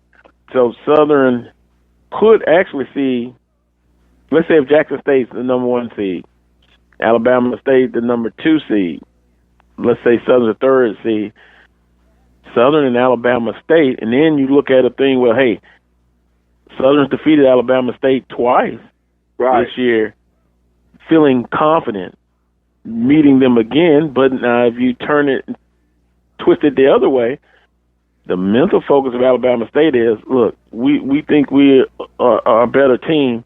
We've got to prove it this time if they're to meet. So it's going to be some intriguing potential matchups. Yep. It'll be tough now. if you've lost to a team twice during the regular season, it takes a lot to pull out a win in that tournament when you see them for that third time. Oh. And you know, they always say that it's tougher to beat a team the third time. Now, if I beat you right the first two times, it ain't going to be tough for me. Yep. If I put that thing on you two times, I'm not worried about that third time. Yeah, that's the way I look at it now. I've always been that way. Yeah, I understand. So you don't really believe in that cliche, huh? or you do believe it. Now, you know what though, Carlos, I would be more worried if those were two close games. Mm-hmm. But if I put it on you, no, I'm not worried about that third time around. It's just that instead of doing it to you twice, I got the third time on you. Mm-hmm. Put it on you a third time. Right. There you go. But you know, it's going to be a very interesting tournament on both sides. I think it's great for the SWAC, and it's even better that most of the games are going to be on ESPN3, because that gives the fans an opportunity across the country to really see SWAC basketball. I think it'll help in recruiting. So it's just a win-win for the conference. Visiting with Coach Van Pettaway here on the Coles Brown Show. Last but not least, Coach, get your thoughts on, it's one of my trending stories, CBS Sports to broadcast HBCU All-Star Game beginning in 2022, and CBS Sports and HBCU All-Stars LLC, a black-owned sports marketing and event company founded by Travis L. Williams, have partnered to create the HBCU All-Star Game, a college basketball showcase highlighting the best HBCU players in the country. The event starts in 2022 and will be played on the Sunday of Final Four weekend in the host city, airing live on the CBS television network. Yay or nay on that one? Yay. Okay, yeah. I thought so. Right. I think that's outstanding. That's great. It gives these young men something to play for, to be a part of that. It helps them. It helps the scouts to see some good talent in one place, and being at the Final Four, there'll be plenty of scouts already in attendance for the Final Four. So all I can do is just help these kids with contracts after their collegiate years. I think it's a great opportunity for the HBCUs. Great opportunities. And Coach, when we get past this COVID situation, the future looks bright. You're adding Bethune-Cookman and FAMU. Oh, yeah. In the conference, basketball, it will be an impact. And by the way, it seems like, looking from the outside in, from afar, FAMU had a productive basketball season so far. Well, yeah, McCullough, he does a great job. He's already been named Coach of the Year for the MEAC. And then coming into the SWAC, they've just got to be ready to play. They have a beautiful facility down there in Tallahassee. So it's a great addition for both FAMU and Bethune-Cookman to be coming into the SWAC. And I can't wait for us to get back to close to normal so I can get out again and see some of these teams in person, because it's nothing like watching live, because there's so many different things that you can pick up from a coaching aspect while you're at a live event. Looking at it on the television and all that, you don't get the real feel for speed, athleticism, and all the things that we as coaches look for. So I look forward to being able to get out to see them. But just like today, I've already got it set up. This is going to be a basketball day and a football game. I wanted to try to watch South Carolina State and A&M in football. I'm not finding an avenue to stream the game, so I guess I'll be watching Jackson State and Grambling, on ESPN3. So I've got three different options out here. I got televisions and 2 computers ready to roll, and it's going to be a full day of athletics. I'm a sports fan. I'm a basketball coach by nature, but I'm a sports fan. Yes, sir. And I just like watching sports. I tell you what, maybe in the future, we get together on the road trip to FAMU and we have on our shades because, well, at least I better speak for myself. Those colors are so bright. My goodness. But a beautiful arena, but I'll have the shades on and in my man cave. Same thing. Cell phone, computer, laptop, TVs, 2 on the wall. Yep. And don't bother me. And then I'll be sipping on my favorite beverage now, a cool glass of spring water. There you go. Courtesy of Dr. Prince. Keep it coming. Keep it coming, Dr. Prince.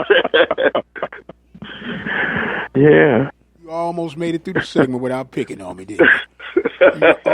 Well, it's all in love, yeah. Dr. Prince. All in love. As Tina told Ike, what love got to do with it? Yeah. Oh, my goodness. Well, Coach Pettaway, get ready. In about 39 minutes, Grambling State and Jackson State, you enjoy yourself. You take all these sports today, watch them all, and enjoy yourself and be safe, and we will talk again next week. A listener says Bama A&M is on ESPN3 for him to watch. Oh, wow. Okay. They're not even advertising that here in Huntsville. Good. I'll be able to pick it up instead. Well, it's 30 minutes in between both games anyway. One starts at 12 and the other one's at 12:30. Man, I'm gonna be switching all over the place. I think I'll be watching on TV, and I'll have the radio on also, and also the cell phone here to listen. Sometimes I watch and listen, and then, Coach, there's always YouTube tomorrow. Yeah. You can watch the replay of the game, and you can probably see something that maybe you missed and get another perspective from watching the replay. So it's a great day in the Well, thank you for that. Thank you for that, because I did want to watch him. So I want to tell you guys that I've enjoyed this, and let's get together next week. Everybody stay safe, and God bless. God bless. Stay safe, Coach Pettaway. All righty. That was Coach Van Pettaway here on the Carlos Brown Show. I'm going to take a time out now, and then when I come back, my football analyst, HBCU football analyst and football analyst, Brandon B.J. Jones. He's fired up. Although I must say last week, I was kind of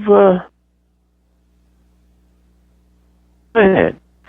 I think B.J. disagreed with me. You remember that from last week about the quarterback play? I guess I'm so tough on Southern University. I don't have the blue and gold glasses on so thick when it comes to football, like some other people I know. With that being said, I'm going to take a quick time out.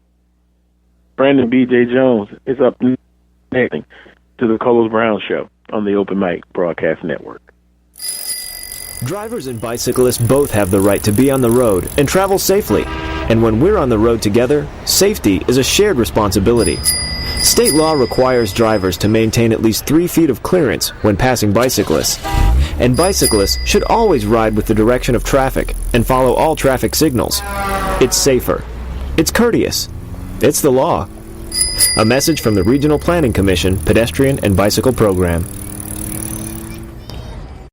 Ladies and gentlemen, in the next 7 years of bigger and bigger enrollments, America's grade schools will need nearly 250,000 extra teachers besides those to fill normal vacancies.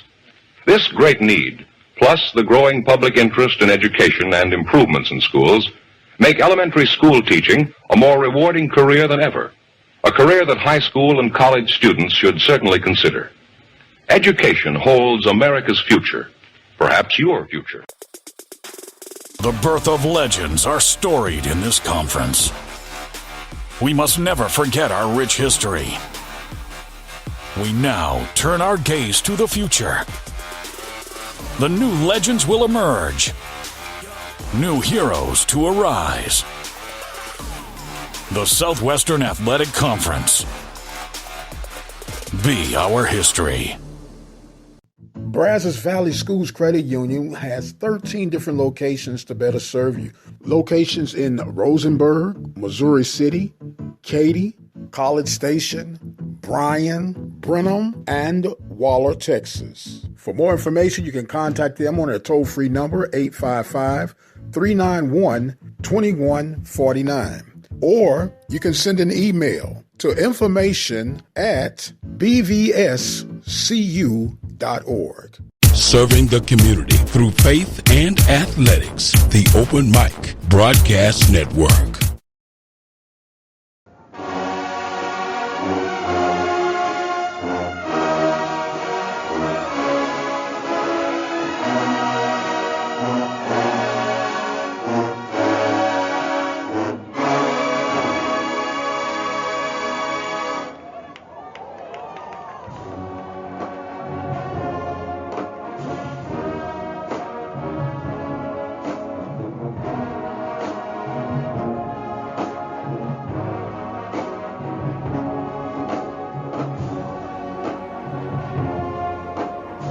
Welcome back to the final segment of the Coles Brown Show, this week's edition right here on the Open Mic Broadcast Network. Final guest of today's show, Brandon B.J. Jones of HBCU Game Day. I simply call him the football analyst and the Coles Brown Show's football analyst and the Open Mic Broadcast Network football analyst, Brandon B.J. Jones. B.J., good morning. How you doing? Man, good morning, man. You are far too kind, Carlos. Far too kind. I give credit where credit is due. Just quite simply, sir. I know you're excited. A full schedule of spring football in the Southwestern Athletic Conference. A game tomorrow with Tennessee State and Jacksonville State. So with that being said, I want you to kind of give us a preview and your perspective on these games, first starting with the big one, Jackson State in the hole at Grambling State University. What are your thoughts on that ball game, BJ? If you're Jackson State, man, we talk about, because this hits home, the monkey on Southern's back, which is Alcorn. Mm-hmm. All right, but what people don't talk about is the 800-pound gorilla that's on Jackson State's back. That's Grambling. We're talking about 3-17 since the year 2000 against Grambling. Hadn't beaten them since 2012. And even at that point, that was just a bad Grambling program at the time. Jackson State, for them to contend for a title, you have to beat Grambling, you have to beat Southern, have to beat Alcorn. This is the first kid up that you have to beat. And if you're Jackson State, you have to be more efficient in the pass game, especially deep passes going down the field. And you have to control the line of scrimmage to be able to run the football. If they're able to do those things and keep Grambling limited offensively, they have a shot. If they don't, they have no shot. And this game will look like how the rest of them have looked. Well, Grambling has won this game against Jackson State by a margin of about 19.3 points per game since the year 2000. Wow. That sounds like a bold prediction, but maybe I didn't hear you correctly. Bold prediction. Very interesting, BJ. In my group text message this past week, the question was asked, who has the most pressure in this ball game? And I said Jackson State. Now I can give my reasons in a minute. But I'm putting that question to you. Who has the most pressure to win this ball game? Who has the most pressure in this ball game? I personally would say Grambling. Grambling is expected to do more. If you're Jackson State, you're playing with house money. I mean, I understand Prime is coming in, but Jackson State as a program hadn't done much recently. All right, so they're playing with house money. If you're Grambling, you're expected to compete for the conference.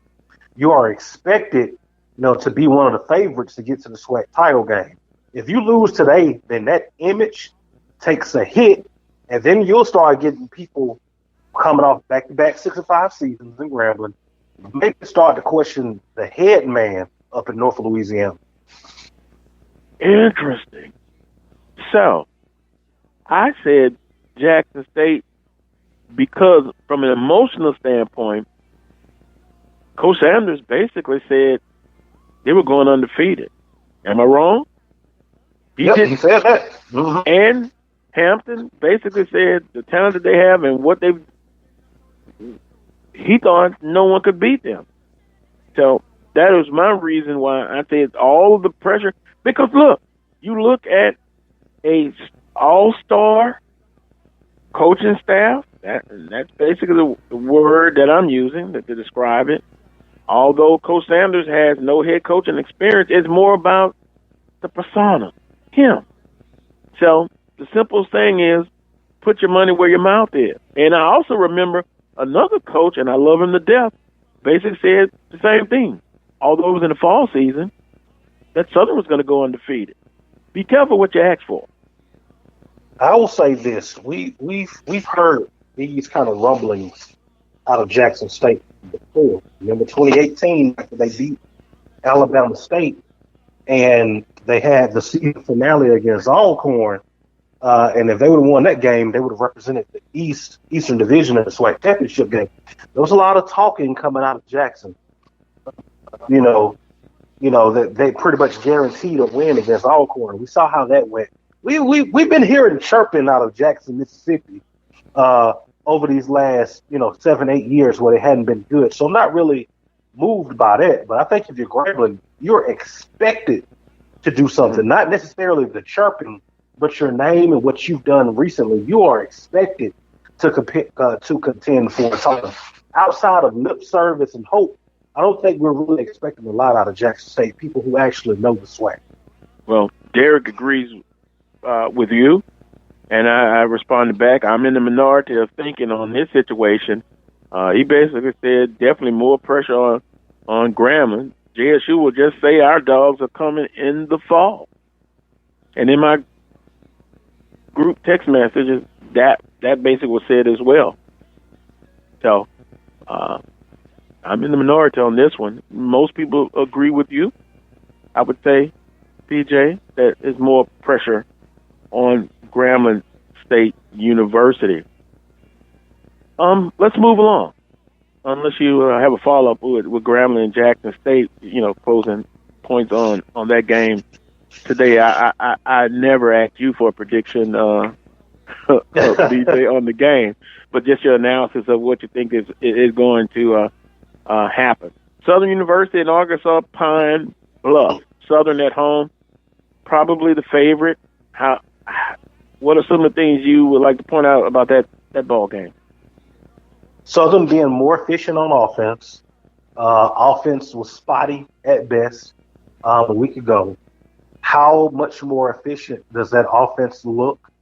Can the offensive line get back to opening up the holes in the running game and get the yard per carry average up? There was only 3.9%, 3.9 yards per carry a week ago. We're accustomed to seeing Southern way over 5 yards per carry. Can they get that yard per carry average up? And can the Darius Skelton and the receivers get on the same page and be more efficient in the pass game? Defensively, Arkansas Pine Bluff's going to throw the ball a lot. Can that pass rush get to the quarterback, and can that secondary put the blanket on those receivers? I like Southern in this one, but Southern needs to jump on Arkansas Pine Bluff early. You don't want them to hang around. Jump on them early. Take their confidence and then move on to the next week. Let me ask you about Jordan Lewis, player of the week, and then Ivy over on the other end. They did very well in the pass rush. How important will they be to doing the same thing to University of Arkansas Pine Bluff, who is in my opinion, a much better, albeit being off a year, a much more balanced offense, and particularly in the passing game, much stronger. How important is it for Lewis and Ivy to once again have a outstanding pass rushing game? They both need to have a big game because Arkansas Pine Bluff is going to drop back a lot. They're going to drop back a lot more than what we saw last week with Alabama State. So if those guys are able to get to the quarterback and disrupt that pass game, it's going to pay dividends for Southern University. Gotcha. So Southern picked to win this ball game, you'll go along with that? Yeah, I go along with that. Southern should win that football game. Boy, should is always an interesting word. Should, huh? They should win. Should, yeah. But it's played on the field. And last, before I leave with that one, last week, Skelton, you thought he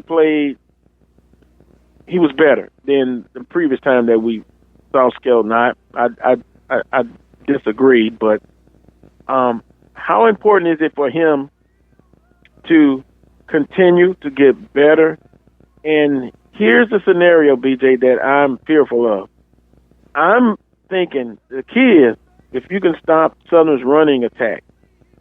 If I'm a defensive coordinator, I am going to bet on seeing if Skelton can get it done on a 3rd and 8 situation. Can he beat me throwing the football? Do you think that's going to always be the situation until Skelton and Southern improves their passing game to be much more efficient and consistent?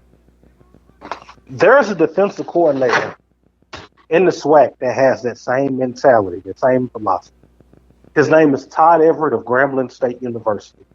And all of Darius Skelton has done in 2 Bayou Classic is light them up in the air. Mm-hmm. He has proven at times that he can be a good passer. The problem is it's at times. It's not consistent. It's up and down. You know, there's some passes that he throws, you're like, wow. There's other passes that he throws, and you're like, ugh. And there's some questionable decision making sometimes that he makes. So I think you will see defense coordinators continue to play that roll the dice. You know what he can do with his legs. He's consistent there. But with his arm and his decision making, it's up and down. If I had to roll the dice as a defensive coordinator, I will roll the dice on him beating me through the air. I can take that loss. I can't take the loss with him running over 100 yards. So in other words, you just want to see more, and the point you bring up about Grambling State University, point well taken, but you want to see a consistency where he's able to do it. Because against the better defensive teams, that's the scheme they're going to use. That's the game plan. And Absolutely. They will live and die by Skelton beating them consistently, throwing the football, and making good decisions. Absolutely. And I think you're going to see a lot of that this year. Teams really loading up to stop the run, stopping that read option, and forcing him to do more with his arm. Derek says they better block Jordan Lewis. He can't control the game for UAPB to have any shot if you can't control him. Yeah. Well, that pass rush, but also defensive against the run. You just want to see, improvements across the board, offensively and defensively. And BJ, the cliche is the most improvements from game 1 to game 2. This will be Southern's second game, although they get the win. Also, being a forfeit from Alcorn State. BJ, moving on to Texas Southern and Prairie View. Very interesting. I would think Prairie View is favoring this ball game, but what do you feel? I like Prairie View. I like Prairie View a lot, because I know that makes the good Dr. Mike Prince smile a little bit. I think Prairie View has a lot of I think Prairie View has a lot of talent on that football team, both on the offensive side and the defensive side of the football. Prairie View is another one of those teams. We talk about inconsistency. That it kind of is a theme of the day. Prairie View went toe-to-toe with Southern. They went toe-to-toe with Alcorn, beat Grambling, but then they lost to Jackson State. You don't know which Prairie View you're going to get, but usually against Texas Southern, you get good Prairie View. And good Prairie View is better than good Texas Southern, right? And would it be fair to say that defensively is where you want to see improvement for Prairie View A&M? I put them in the same category as Alabama A&M. They can really score points. Offensively, they're very explosive. Is it fair to say defensively is where that they have to get some improvement? Even if you look at them statistically, Prairie View defensively ain't as bad as your eyes would tell you that they are. If you look at them statistically, they were actually one of the teams in the conference that were ranked in the top half in defense and offense. The problem with Prairie View is a toughness problem. When you start running at them, they're a little bit different when you're running away from them and they can use that athleticism and use that speed. When you start coming downhill at them like Jackson State did and like Southern did in that second half, they're a completely different football team. So I think with Prairie View, it's a toughness deal. They got the talent, but it's just about being hard-nosed and just being tough. So you're saying, being tougher, but from a physicality standpoint. Yes, absolutely. Interesting. Well, we got at least one more good game that to talk about. Alabama A&M at South Carolina State. Again, the adjectives to talk about with South Carolina State, always tough defensively. Offensively, it got a little bit better in 2019, but when you think of Coach Pugh and his ball club, they're always going to be very sound defensively and going up against the offensive juggernaut in Alabama A&M, BJ. Man, when you watch South Carolina State, it's like watching a 12-round heavyweight title bout in a phone booth. Like, that's the style that they want to play. They're not interested in going outside. They're not interested in going. They're interested in hitting you in the mouth and seeing how many times can you take that punch in the mouth. And if you can't take it as many times as they can dish it, then that's when they start running away from it. Alabama A&M was probably going to try to spread South Carolina State out and try to throw the ball because that front seven from South Carolina State is nasty. They get after the quarterback. So it's going to be very important. Alabama A&M is replacing a lot on that offensive line. This is a hell of a way to start off against that front seven because they could get after the quarterback. Second in the MEAC in sacks a year ago, back in 2019, they get after the quarterback. And when they get there, they will let Aqeel Glass know that they're there. They're going to put their hands on him and show the pass and everything else too. But the key for Alabama A&M is slowing down the South Carolina State offense. Because defensively, we know what South Carolina State is going to be and what they have been. South Carolina State is inconsistent on offense. Sometimes they can move the ball, sometimes they don't. But if you can't stop that run game from South Carolina State, Buddy Pugh has showed he'll run the ball 50 times a game if you can't stop it. And so BJ, I can see South Carolina State doing that. And also, what else? It keeps the explosive glass off the field, time of possession. And then it's interesting that you talk about up front. It starts up front with protection. And Glass is your typical pro-style quarterback. He's not in the category, of course, of a dual threat. His mobility will hopefully not come into question in doing this ball game, but point well taken. They're going to come after him. And if A&M can get some kind of running attack to go along with their passing, maybe that'll help them out. They're going to have to. They won't be able to just drop back and let that be that because that front seven will pin their ears back and just go get the quarterback. They have to be able to run the ball and kind of keep them honest. And they're going to have to stop South Carolina State from running it. Because if they can't stop them from running it and South Carolina State can play ball control, that favors South Carolina State. BJ, all these games on ESPN3. Or do you tape some? Do you watch a bit of game one, switch over to game two? What is your strategy for these games? So I'm going Jackson State Grambling up on the TV. I'm going South Carolina State and Alabama A&M on the phone. I'm going Southern UAPB on the laptop. You're a bad dude. You're a bad dude, man. Oh, my. Got it all over the place. And guess what?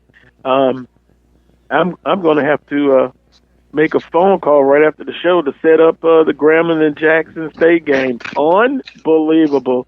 The Queen is the technical support in this household. So, yeah, I understand that, Dr. Prince. But anyway, BJ, it's been a pleasure as always. We'll have this segment throughout the spring season. Do you have a bold prediction you want to give, or you just want to say, I'll wait till next time? Oh, I'll wait till next week. I want to see everybody first. Yeah, I want to see everybody first. You know what? I'm gonna make Dr. Prince happy. I'm gonna give you a bold prediction. I think that Prairie View will beat Texas Southern going away tonight. I think that Prairie View wins the game by 17 or more. Wow, that's the boldest I can give you. That's he says that's not bold. Boy, what a boy! Such an arrogance. Reminds me of somebody else fan base. Whoa! I know Southern himself didn't call somebody arrogant. I'm saying that's not a bold projection when you're looking at the history. That's not bold. You know, something bold is like you saying Jackson beating Grambling, even though, you know, Grambling has, you know, had their number. That's not a bold statement. Now, I'll tell you that the game that I would really feel comfortable on, that's Alabama A&M and South Carolina. I believe Alabama A&M will find a way to beat them today. Interesting. Well, you know. Now, that's bold. South Carolina State is just tough. I've know seen them on television. I've seen them in person. And, boy, they're like Prairie View basketball defensively. You know you're going to be in for a rough one. And they have a lot of size. That's the way I look at South Carolina State. But that's bold, right? It's a bold statement, right? Yeah, bold statement. Well, I said Prairie View will find a way to win and get into the tournament, the women's team, because they have not had they've had a tough season. So that's my bold prediction. And that's your final answer. No football bowl. Yeah. No. I'm smelling chicken in the air. I'm smelling chicken in the air. No chicken in the air. I could have said Texas Southern will score 30 points. That's my bold prediction. That's a bold prediction. But they may not win. Well, I say if they score 30, as long as PV scored 31, I'm okay with that. Right. See, that's what I'm saying. They could still win. So I could have said that, but I'm not. But I'll stick with my bold prediction. Prairie View and the women basketball team, as tough of a season that they had, they will get into the Southwestern Athletic Conference tournament. And by the way, can we pick on BJ on, in our closing minute, Charles Edmond? I was listening to the game on the radio network last Thursday, and his bold prediction was Southern would beat Prairie View in men's basketball. And the reason he gave was Prairie View got back late and they traveled. Fatigue, yeah. And I just didn't see it. I mean, didn't see it, didn't hear it, didn't even claim it. No. I'm like, man, what is he talking about? He was just feeling some airtime. That's all. He was just feeling airtime. That's all. He was trying to make BJ, you how happy. about? No, because I predicted Prairie View to win. And my colleagues know this. Speaking of bold prediction, how about this one then? Okay. Skelton will, percentage-wise, throwing the ball will be over 55%.